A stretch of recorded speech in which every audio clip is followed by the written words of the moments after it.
boys and girls. This is your old friend RJ City. I trust that you're all having fun, not socializing and not touching your faces. But, well, by the clock on the wall, it seems that it's almost time for you to go to bed. So I thought you could wind down with one of my favorite bedtime stories. And that, of course, is Look Out, Mrs. Doodlepunk. Written and illustrated by Dorothy L. Dodworth. Can we all say that? Dodworth. And it's one of my favorite bedtime stories from when I was a little boy. And it was printed in 1961. Okay, without further ado, here is, boys and girls, Look Out, Mrs. Doodlepunk. First, it says, to Lydia for lending me her doll carriage and her water pistol. Oh, I wonder what that could be about. So we begin. Mrs. Doodlepunk lives here at number 4 Brook Street. Okay, this is number 4 Brook Street. I will also warn you, children, do not give out your address or publish it in a book. It is just weird.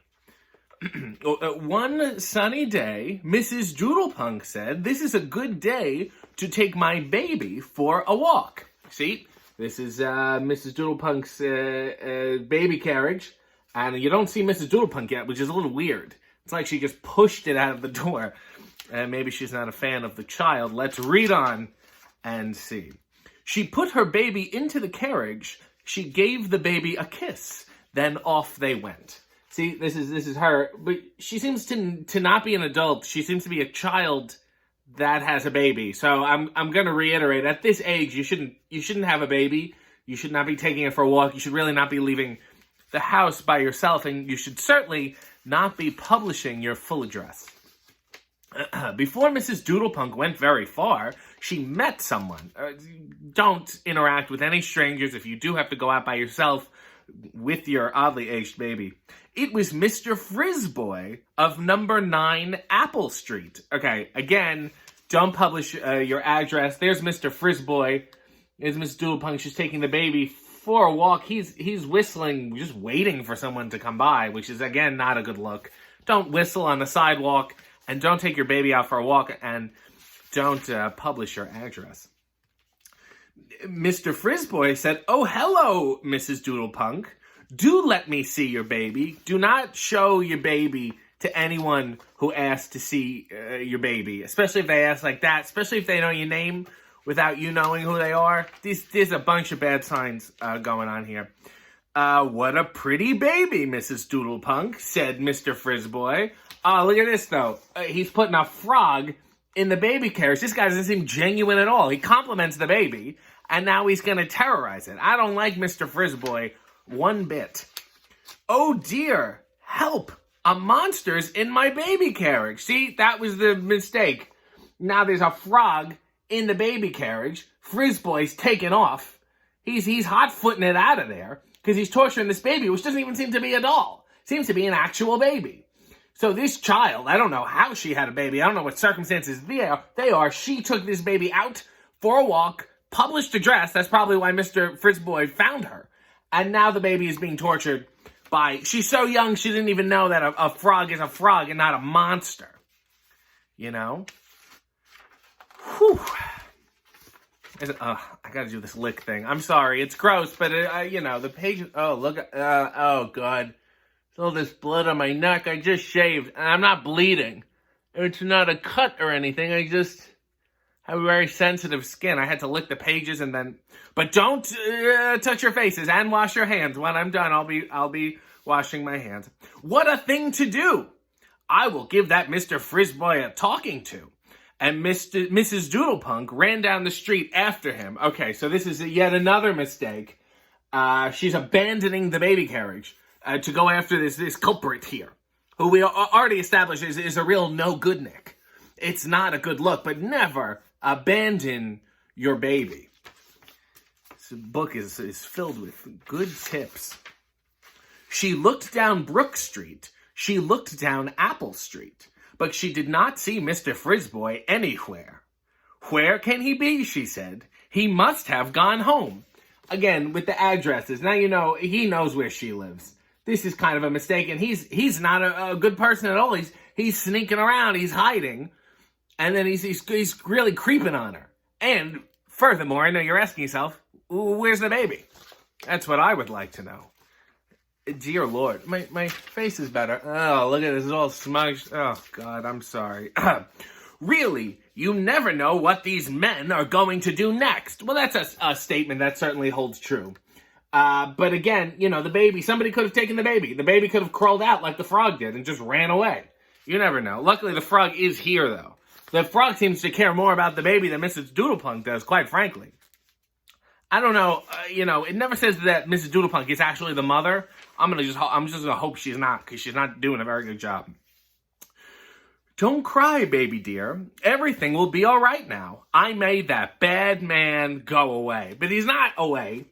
He's still hanging out. He's still hanging out in the tree, which now has apples. And he's reaching for one. She is also not aware of her surroundings. Does she even know where she is? Has she looked at the streets? They walked along Brook Street. The author knows where they are.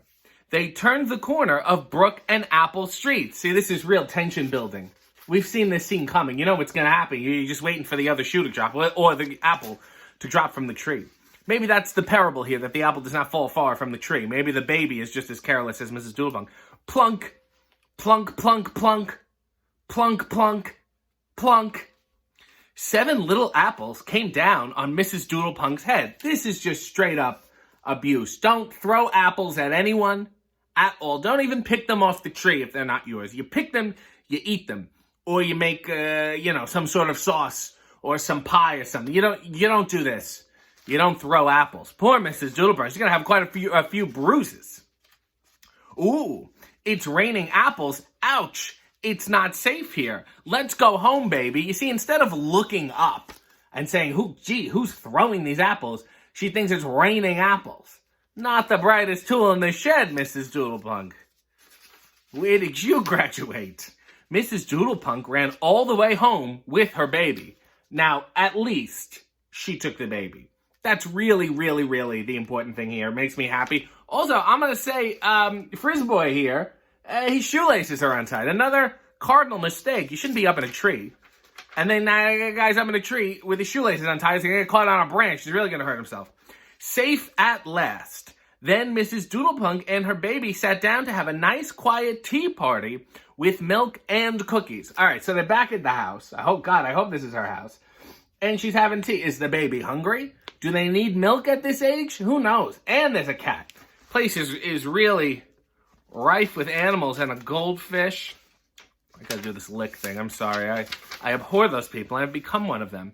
But what is at the window? See? He knows where she lives. This is a giant mistake. You don't tell people where you live, and you don't publish it in a book.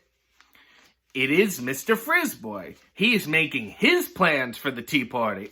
See, now he's got a water pistol. You shouldn't have anything that shape. That's not a shape you have at all, filled with water or juice or anything. Anything that shape, you can't take it out on the street. It's not the way it used to be. And meanwhile, he shouldn't be even going to this tea party. He invited himself. Nobody invited him. Barging in, imposing on this tea party. Will you have some tea, Mr. Frizzboy? Uh-oh. She saw him, she snuck up on him, and she got the drop on him. Because before he could get his water pistol and shoot some water in the house, she's pouring all the tea on his head. That's what's good for the goose is good for the gander. What's good for the Doodlepunk is good for the Frizzboy. Do come again, Mr. Frizzboy. Goodbye. And look, now he's hoofing it out of fear and shame and embarrassment because she got him. Again, here's a question. Where's the baby? Where's the cat? Where's the frog? Is the frog even here somewhere? No. The frog is taken off because the frog knew better because these two people are just mean to each other. This is a tale of revenge. Oh, look at this. Map of important things. You see the Doodlepunk residence. You see the Frizzboy residence here, and then the first bad thing, and then the second bad thing, and then that's pretty much it. Is there a moral? No, that's it. Well, we sure learned a lot tonight, boys and girls. and it's time for bed. So I will sing you a lullaby.